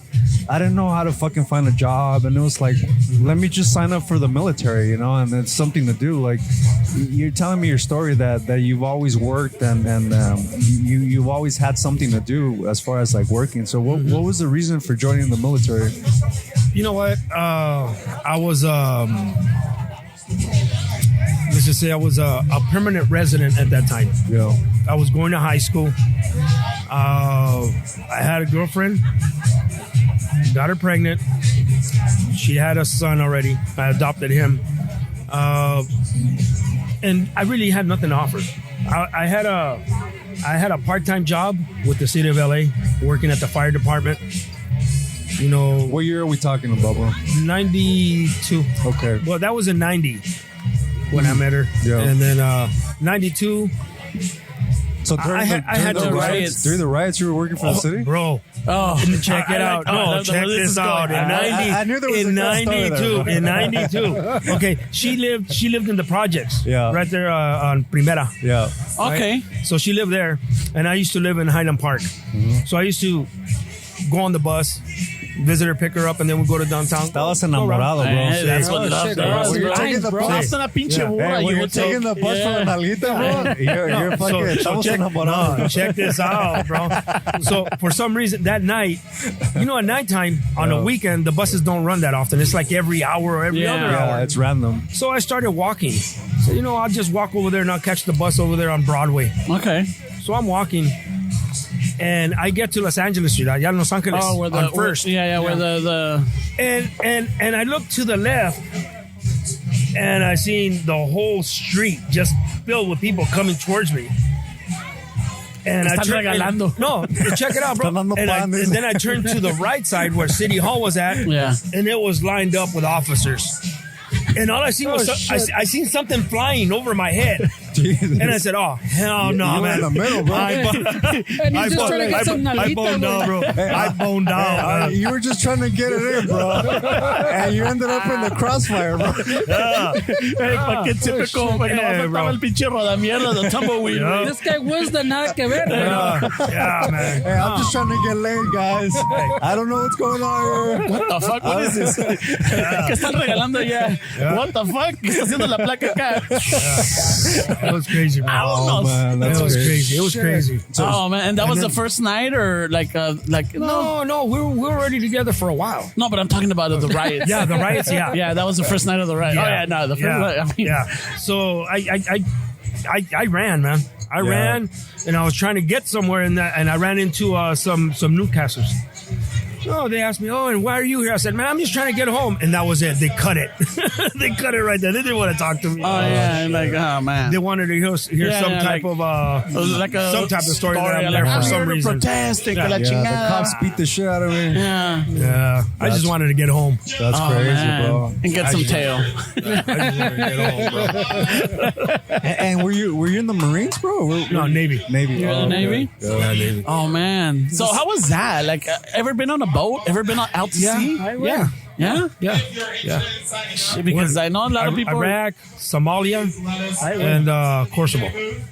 But I mean, prior to joining the Navy. No, right? No. But you know what? I knew I had nothing to offer. I knew I had nothing going for me. Yeah.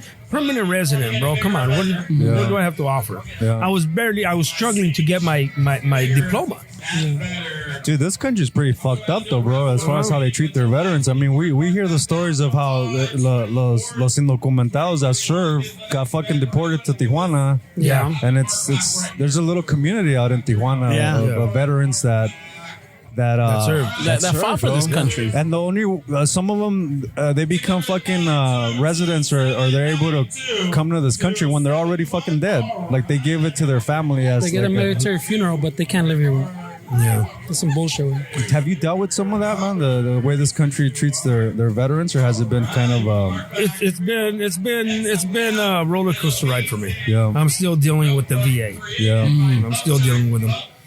Because of your injury or in general? No, just in general, just trying to get the basic benefits. Okay. So I guess I just got to keep on trying, or Yeah. I guess maybe that's what they want to do. I They have want to tire you down. Okay, I have a friend of mine. Well, I had a friend of mine. May he rest in peace. He served in Vietnam, and he was trying to get benefits because of the Agent Orange. Todavía, I hasta esos remember días. that, Yeah. Well, he passed away. He passed away, and about a year after, his family got the benefits. Oh shit! But he was struggling for that for all these years, man. And I remember him telling me, "Go, go, go, go! Keep on going. Como pinche campana, keep ringing. Keep on going."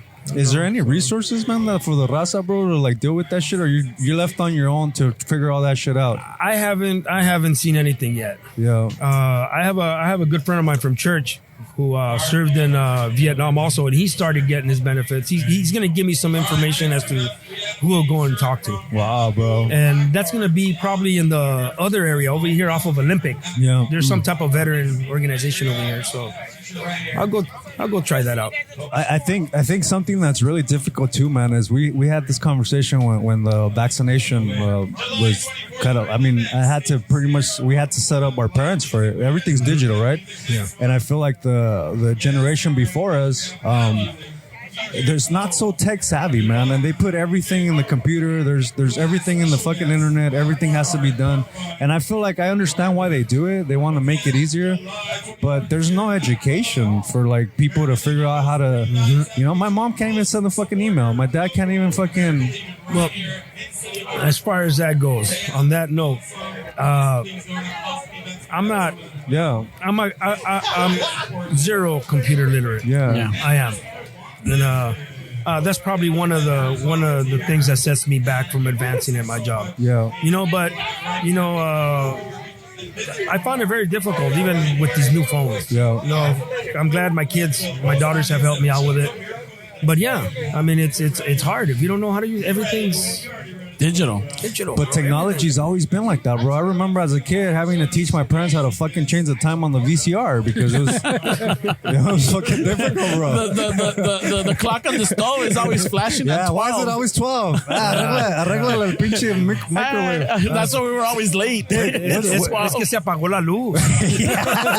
O te la apagaron. Hey, wasn't that our job to set the time on the fucking microwave, the fucking VCR, the stove, the oven, the stove, everything? Fucking A, man. Even the alarm clock, that old fucking brown one with the radio stations. I remember that one. Yeah. I remember that one. That brown one and shit. Yeah, I see it on the memes all the time. If you didn't press the right button, the alarm would keep on coming I up. know. I mean, bro, the TV that we had growing up, dude, it literally had tape on the sides because my dad would hit it from the sides to fix the fucking antenna. Where like you get the signal, yeah, the tube. Con las perras para cambiar el canal. Yeah, I remember those. Parents must have shopped at the same place, bro. And like Crystal Promotions. Oh man. Yeah, I mean, there's a lot of stuff. I mean, I remember 8-tracks growing up, you know? Yeah. I remember 8-tracks. I remember like cassette tapes, you know? Like when we always listen to the radio station trying to like get it right after the DJ finished to record and shit. You know, it's just like, I don't know. Now everything's, it's different. I mean, I'm going to be 45 and I still don't know how to use my phone to its full potential. I don't. You know? I don't. This guy right here has to walk me through and he's already fed up. You know, it's like, bro, it's on the fucking drive. No, well, it's getting to a point where I'm the dude like, oh shit, how do you do this, bro? Oh, yeah. Who do I talk to? I'm the tech guy. Who do I talk to? Oh, you're Mr. Google. Yeah. But now it's getting to be like beyond me that I'm like, who do I talk to? Like you hit a roadblock, and now when he does that, I'm like, okay, we're fucked. See, the difference is that we're setting up a fucking clock for our parents. That didn't involve setting up their social security, setting up their medical. So now that everything is digitized, I think it's a lot harder. Because now the technology that is required for people to fucking set up, even getting vaccinated and all that stuff, it makes it really difficult, man. And it's sad to see, man, in this country that the way that we treat our veterans, man. It's definitely... And maybe if it wasn't for 9/11, man, do you think that... Because honestly, we were talking about this off air, and I feel like since 9/11, it became one of those things where now more people appreciate the service and the veterans, you know, because like we talked about people in Vietnam. I mean, I've heard stories. I don't know if this is true, man, but I've heard stories in the 70s that they would fucking go to bars, get people fucked up. They wake up in the fucking bus because they got them all pedos. They signed to fucking join the military, and then they woke up the next day and they were going to boot camp, and they're like, I was just at a bar drinking. What the fuck happened? No, bro, you signed it right here. Signed it. That's crazy. And it's sad to see, man. That's why I wanted you to come on here, man, because the PTSD and that stuff that people are as it is, bro. Even people that don't go to the service and don't see the stuff that you guys see, we have that shit from the streets, man. Seeing fucking people get killed, living in that poverty fucking environment, and some of us go as adults without taking care of our fucking mental health, man, because we don't have the tools. How the fuck do you do it? And as men, dude, we don't fucking therapy. I mean, good luck getting us to therapy. We don't look for it. Yeah. But we have that where we have to put that image of tough and we got this. We don't need fucking help. Yeah. And that's definitely, as far as me, I'm starting to realize that's not the way to go for us, man. We have to be able to show that we're vulnerable and we do need help because we all need help, bro. Oh, we do. Yeah. We do. And that's what this is. This conversation that we're having is. So we all have shit that we're going through, man, and it's just good to hear somebody else, you know, like also went through shit that's way worse than what I don't have scars like you, bro. I mean, you could write a book with all these scars that you have, bro. I got scars everywhere, bro. Yeah, I had a lot of fun growing up. You can tell you're running from the cops and the mob. Yeah. It all started there, he said. Charles Bronson ain't got nothing on you, bro. Oh, you don't, man. El Carlos fucking Bronson. Chuck Norris ain't got nothing on you, bro. Maybe Los Almada, maybe. Los Almada? Los Almada, you know? Maybe. Esos cabrones, they got away with a lot. Y ni que se diga el Pedro Navajas, güey. I know, Oh, shit, yeah. Yeah, but I mean, you grew up in LA. Yeah, you're born. I mean, not well. You're raised. You're raised when your family got here. Highland Park, all. No, Boyle Heights, Highland Park, Carson, San Diego, Holy shit. Fresno. What was the move? Just the family getting a dad getting a different job, or why were you guys moving? Oh no, it was just me and my mother and my brother. That was it. So it's just Just us three. job. Where the and job's then- at? Where the work's at? Yeah, pretty much. Yeah. Oh man. Yeah, because another layer of it too, because I had a family member that was in Desert Storm, and he would always fucking like somehow like those veterans weren't the same as the other veterans. Like he didn't get any credit like for what he like. I was in Desert Storm, and it was all right. There's nothing in Desert Storm, bro. So you stood around, they tell him, and he goes, "No, bro, I was in some shit too." Way. But you were telling me that guys that never fucking stayed here, never got deployed. There's some that never been deployed and are getting benefits. I mean, I don't know what their situation is. Yeah. But I mean, it's. Are they I don't white? know, Are they different? Are they Latinos? Are it's they everything. That's It's everything. bro. It's Okay. everything. I don't know. It's just an issue that I gotta figure out. Yeah. I gotta figure that issue out. So this the stuff that you make and keeps your mind occupied. That's like your therapy, huh, bro? Yeah. Yeah. I had a little setback a few years ago, Yeah. and I ended up at the hospital, and they did a little check on me, and they diagnosed me with PTSD, and I was trying to get help from the VA for that. I said, at least help me out with this. Yeah. And I couldn't get the help from them. So I went ahead and did it myself. I went through Kaiser, through my medical carrier. So I went through them. Great service. And I learned a lot. Yeah. I learned a lot. You know? A lot of trauma from back in the days that No, everything was from my enlistment. You know, I just learned to. One thing you got to understand is you come back with a lot of hatred. Yeah. You know? Is it hard to Bien adapt? vicioso, you know.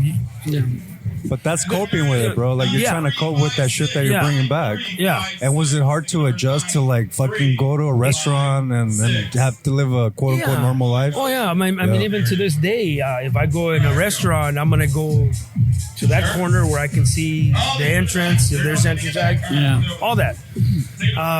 That's some of the street too, bro. That's some of the street. Yeah, and I mean, I still don't feel comfortable with big crowds. I'm doing great now. Yeah. But I mean, I went through some pretty deep therapy for about 8 months. Yeah.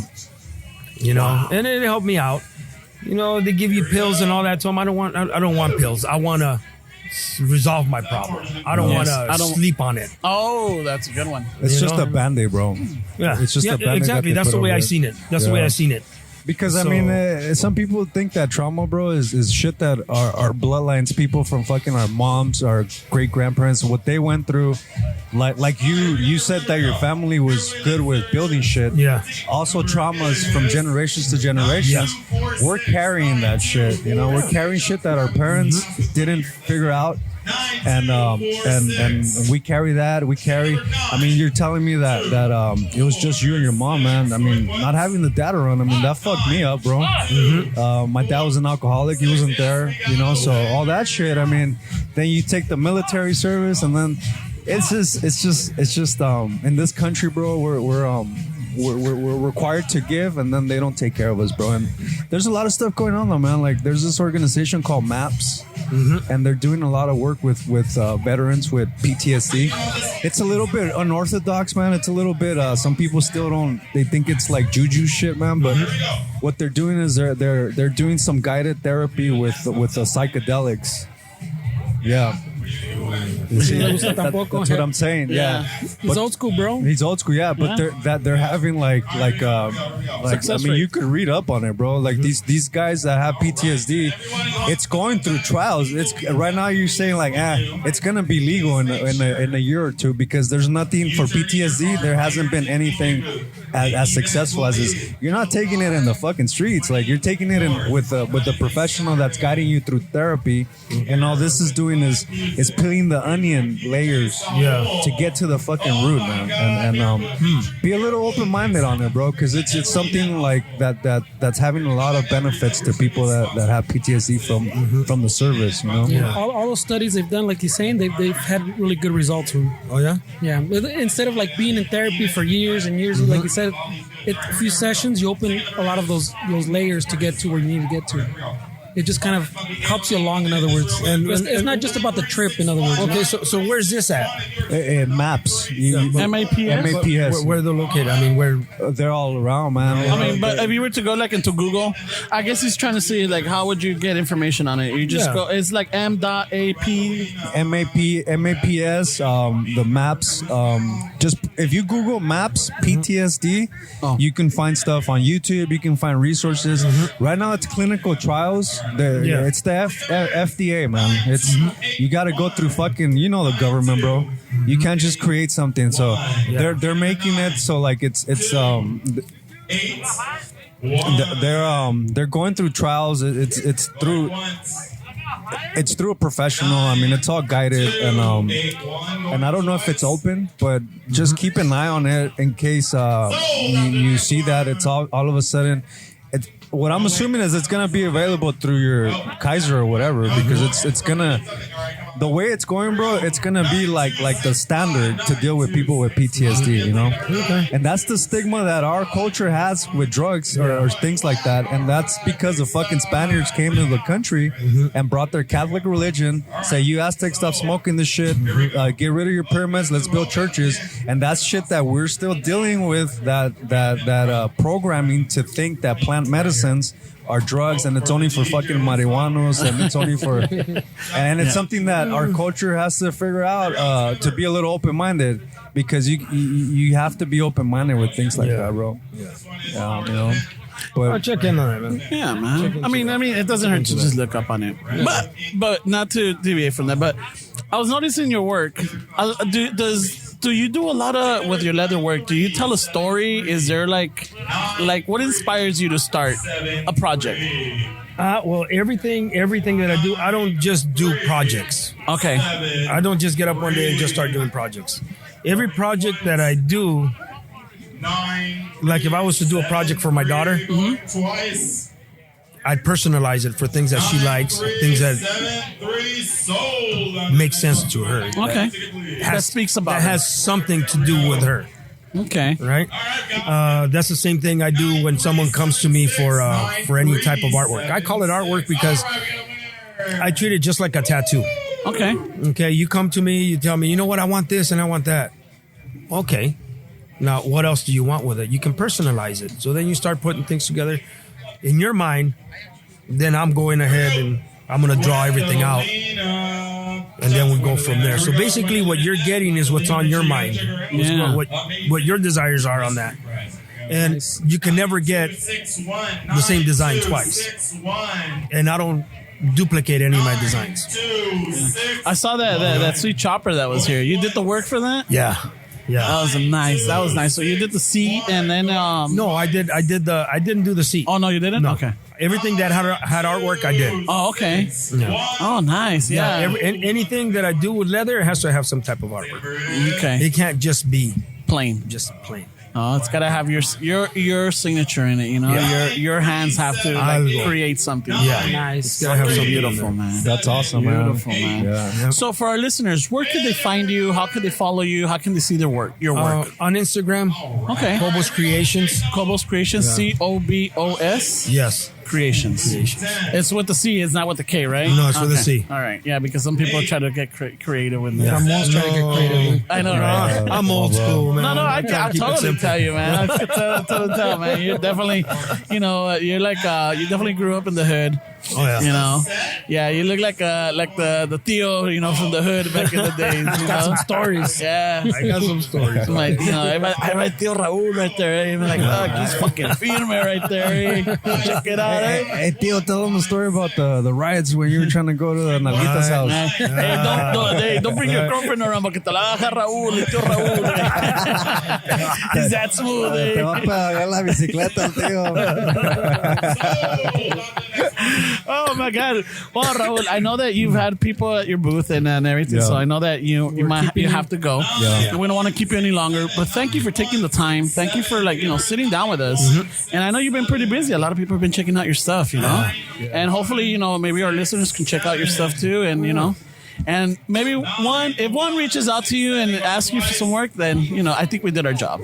Yeah. Well, I appreciate it. Yeah, thank you very much. I was kind of like, I know I'm not much of a speaker. Yeah. No, hey, but you know what? Sometimes just the little things, maybe this story might resonate with somebody. Yeah, you don't know what little word or sentence is gonna click with someone. You're gonna help somebody without even knowing it. Yeah. Just listening to your story. Well, you know what? Like I was speaking to you earlier, my goal, I have about 6 more years to retire from my job. I'm planning on making this into a business, get a business license and everything. If not this year, the beginning of next year. Give it a try for 5 years. If it works out, buy some property somewhere and be able to help some veterans that are coming back, got nowhere to go or something, or having issues, PTSD. Have 2 properties in there, one where they can all live in, one where I'm going to live in a shop, and probably see if I can get something as a how do you call it? An apprenticeship? A non-profit. Oh, okay. To help out. Because I can honestly tell you, all the arts that I've done throughout the time after I got out from active duty has helped me out in many ways. Seriously. Yeah, you're telling us how you figured out that it's kind of like your therapy, no? It's therapy, bro. Yeah. It's therapy. So you want to pass that on to other veterans? Oh yeah. Once you get control of yourself and you're straight, then you can move on. Yeah. That's very powerful. Yeah. Because you can never. You see, the thing is about PTSD, you can never leave it behind. It's always going to be there. Everything's going to be there. It's not going to change. It doesn't get better. It doesn't get worse. It's there, but you just have to learn how to work along with it. Yeah. That's pretty much it. Yeah. You got to work along with it. It's beautiful, Raul. Man, so if you need anything, bro, that sounds like something that I'm sure we would want to be a part of in any way we can, man. Yeah, we need to, if you got an event or you got something going on and you need us, we can share it out. If you start an apprenticeship program or you need something, hey, hit us up and hey, we'll put out a word and there might be a person out there interested that, may want to learn the craft. I got one. I met him at one of the stores when I went to get supplies. Yeah. He was new, trying to figure out what to do, and he said, "Oh man, I wish I had somebody to teach me." I live in Montebello. Here's my number. He happened to live in Montebello. Oh, shit. Oh yeah, I don't mind sharing the knowledge. There's nothing wrong with it. Man. Yeah. Let me give you Tío Raúl's number. I know, right? Hey, nomás no traigas a la novia. He's over that, way. That was when he was in his early 20s. How were you in your early 20s, bro? I mean, we all were. How was it? Estábamos todos acelerados when we were in our 20s, definitely. Yeah, we get Todo estoy acelerado, cabrón. I need to lower down the throttle, cabrón. This guy needs a pill to keep him down. down, bro. You know, Tampoco. Pero bueno, Raul, un chingo de gracias. Really appreciate you stopping by. Yeah. And like I said, anything you need, just hit us up, you know, on our DMs or, you know, or whatever, and then we'll take it from there. You know, we'll see what we can do. all right, thank you, man. All right, no problem, man. Pleasure All right, man. Thank you, Raul. It was awesome. Thank you, man. All right, And I'll Raul. talk to you. Later. Yeah, you'll be seeing me, bro. I'll see you guys, man.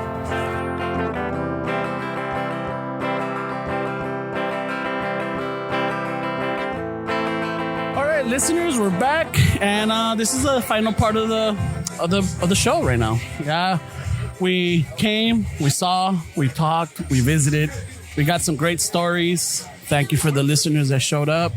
I know we didn't get all your names, and I think I lost my pen way somewhere along the way and shit. But thank you for the people that also sat down and interviewed with us. Randy, Imani Bee, and then Raul from Cobos Creations. Anything else, you guys? It was a fun night, man, or a fun day, dude. I mean, it was good to finally come out and talk to people during this whole fucking year, dude. I didn't realize how much I enjoyed just chatting it up with people, man. I know, right? Yeah, it's cool. We fucking shoot the shit. There's this fucking guy that won like 7 times a raffle, which I Hey, think it it was was an rigged. inside job. Rigged. I won a prize. You did, Yeah, I won a skateboard. You won a skateboard. Yeah. Vas a parecer un pinche little bulldog. I'll be doing tricks. I'll be doing ollies, and I'm voy a estar de panza, güey. I'm just gonna fucking Shit. me voy a entrar la pinche panza and just El fucking pinche paddle. Tony Gallo over here. Stay away. Oh shit! And it looks like we came up on some Ray-Bans, bro. Dude, somebody, if you're listening Come to up. this, whose Ray-Bans are they? Because, I don't know, they're pretty sweet. Nah, estos tienen prescription? aumento, güey. Yeah, Yeah. because I can't. I mean, Big Paul says they weren't his. okay, all right. Oh, All right, shit. so thank you for Big Paul también stopping by, dude. So if you guys, I'm going to put these on eBay, so whoever wants to bid on them. Yeah, they're Jesus fucking. I know, Christ, están bro. ciegos, güey. Oh, man. I wonder if they're lost somewhere because they can't find them. They're gonna be roaming the park. Hey, whoever we see bumping into fucking puestos and fucking cayéndose, that's it. That's the owner. That's the owner. Yeah, that sucks, bro. Yeah. Just go look for fucking, ¿cómo se llama el Magoo? Or Yeah. Hey, Mr. Magoo. Mr. Magoo out there somewhere in the park. Oh shit, man. Yeah. You know, it was fun. I really Yeah. enjoyed it. It was warm but not fucking crazy hot, you know? Dude, Istaza was fucking pretty Busy busy up, bro. over there too, bro. They were busy, man. Yeah, dude. People love that free coffee. They do, yeah. Especially con la hielito, they were making iced coffee. You guys are so grassroots, fucking. Because I told them to put a tip jar, and they were looking at me like I'm some kind of capitalist fucking asshole. So I don't know how you guys train these Okay. fucking guys, man. Oh man, yeah, the staff, we're definitely gonna have a employee evaluation. I told them to put a tip jar, and they looked at me like I'm fucking Hey, stealing their money, man. Yeah. Next time I'm going to a different Home Depot where They were taking like unscheduled breaks and shit, and I saw him roaming, bro. I know. I didn't think a tip jar was too crazy, but No. Apparently, Yeah, but fuck it. And one of them is already working on somebody else's booth instead of their own. Yeah, no, but that's the homie. Oh, That's that's the right. homie, Oh, bro. okay. My bad. And shit. But yeah, no, Hey, it was. pinche Ramon right away. I know. I'm writing all this down, bro. Chugging shit, eh? Why are you upset, bro? You won a prize. I know I did win a prize and shit. But no, it was fun, dude. I really enjoyed the chit chatting, the meeting the people. Fucking, it's just it feels good. It Yeah. feels good. It's somewhat back to normalcy. Yeah. And you know, a lot of people were still respectful. It was no drama this time, which usually there's always a little fucking pissed off vendor or There's always a cagastick. It's Yeah. because it's not at the park, bro. I know, right? No vienen pedos. fucking, yeah. No vienen pedos and shit. But no, it was a fun time. I hope all you listeners, give the people that we brought in, give them a follow, give them a like. Check out their stories, check out their work, and just give them a support out there. Like I wish we could have talked to every vendor here, but it was pretty busy. Yeah. Way. No. It was pretty busy, and I'm not gonna lie. También fucking yo también andaba de chismoso, güey. ¿A poco? Yeah, No, andaba de no me chismoso. digas. Shocker. Andaba de chismoso ahí. Pues qué pedo, qué traes y que la chingada. But it was fun, But other than that, hey, thank you for listening. And Steps, do you have anything? No, not really, way. I No? mean, we're just we're trying to do these more often, man. It was Yeah. fun. We're thinking of setting up some kind of event this year for the anniversary. So for anniversary. So keep an eye on the exact details. So I'm pretty excited about that way. Yeah. Shoot. keep September open. We Yeah. don't know what day in September, but keep it open. Yep. It's gonna be Right. fun. Yeah. I heard music. I heard comedians. I don't know. I heard chelas. I was just throwing it out there. Fucking Fernie. Oh shit! You sure it's not this guy's lentes, Yeah. way? He's Hey, got some- these aren't yours? Hey, we found some glasses Those here. are these. Oh, those are mine. Nah. They are mine. Yeah. They are They yours? are? Estás ciego, güey. Está ciego, cabrón. You don't see us Yeah, those are fucking. mine. I can see through them. You see, 'cause they're thick. Yeah. Those are that's really yours? Yeah, they're Oh shit! see through them. Dude, you don't Dude. see his fucking lentes. I saw his lentes. It's like, wait a minute, it's this guy's. Fuck. Man. Hey, was your nickname Buena Vista or something or what? No te decían el Magoo. Le decían el Casimira. July 24th will be the next event. Make sure you guys are there. July There you 24th. go. July You heard it 24th. first. If not, at least bring a copy. It's gonna be back I want at your band to play. Yeah, Oh, for sure. Hey, but you're gonna need better Hey, but power. is the power We're gonna? gonna get better power. Oh, okay. All right. We'll work on it. I'm starting to. I'm getting a little diva on that stuff, Every bro. time you show up, the power goes out. Yeah, I can't handle Maybe it. you do like a solo. No, he's Maybe got do that a type of solo, sucks you that type of sing. energy, bro. I'm bad for the environment, bro. Hey, if you can bring the energy that Ramon bought when he won his skateboard, Oh, Yeah, dude. You should see me run, bro. boom, he put the Dude, I've never. I saw you run, Dick. I've never seen you run that I fast. fucking run, dude. Hey, Yeah. he put the Cortez I on. know, hey. Fuck yeah, dude. Look at that guy, you see? So, yeah, so that was Randy again. So you heard it first, guys. Some event gonna come up. July 24th. But that anniversary show, man, it's gonna be exciting, dude. I'm really looking forward to it, Yeah, man. let's start brainstorming that. It's good to meet the people that listen to this fucking crazy ass show. I don't know how you guys fucking deal with this shit. I know, right? There's this guy that drove 3 fucking hours to come fucking. Oh yeah, we got Edgar Alviso that Yeah. showed up with his wife and the baby. You know, Yeah. like we did a little fucking little sesh. We talked, caught up and shit, but he made it. You know. Yeah, so we really appreciate you guys, man, and hopefully we see you guys at another event, and hopefully we could take this fucking thing cross country, man, because I know we've been getting hit up for El Paso, a few other places. Yeah, they want us to go to Texas and Arizona. I mean, Dick, we set up in like fucking 10 minutes, no joke, man. Yeah. So we're pretty mobile. We got our little Amazon generator, fucking putting in some work. We got the mics, we got everything, dude. So we're set, man. Café. I know, we got some cafecito going. Solo lo que nos falta son ganas, güey. So we gotta work on Y that. tiempo, y feria. Yeah, feria también. Yeah, hey, anybody can sponsor it, got toda madre. Yeah. Damn, güey. We should end on that note, wait. Before we start getting too culty. I know, right? All right, Raza. This is episode 195. 5 more to the 200, and I wanna do a little event, but I gotta talk to the guys. But I'm gonna need the participation of the listeners out there. So once I have better information and I can pitch it better to the guys, I'll share it with everybody. Okay? But we're definitely gonna try to plan something for the 4-year anniversary. Yeah. Sometime in That one September, for we sure, said? man. Yeah, September. right? Yeah. Yeah, sometime in September. Did we settle on the spot so it'll be we know the locations of people? Well, we have gotta an idea? we gotta talk. We Yeah. gotta hit some people up. You know, there's a bar, there's a studio, there's a fucking backyard. No. Pinche parque, way. Embarque? We gotta talk to Randy, bro. How's this shit work? I know. How does it work? We need to use his insurance. Adriana's insurance. He said I signed my life away, so if I get chorro at any of his events, I'm fucked. Yeah, you are. Good thing I have Kaiser. All right. Fernie, anything Don't new? forget your Istasa coffee, bro. Yeah, You can use it. I don't know if that the coupon code shuffle still works, but you can try one. we could try it if it works. Hey, good for you. See, So no you can post. get 10%, way. Yeah, you know, it Although still we- helps the cause. Dude, that was some good coffee, man. Thank you, man. Thank you. Good A fucking, lot of blood, sweat, and tears goes into that coffee. those fucking guys you guys picked up from the Home Depot, those guys putting in work. Yeah. I don't know. We gotta evaluate the performance. The La Caja seems a little light, but we ran out of merchandise, so no sé cómo está esa cosa, güey. Plus, that guy's Instagram with the LA is sticky fingers, way. So I don't know. Maybe that's a dead giveaway, way. Oh shit! All right, then, Raza. Thank you for listening. I hope you enjoyed this episode, and I hope you got a lot of good stuff out of it. And con eso, would you just like to say, al ratos with that, eh? Órale. Late.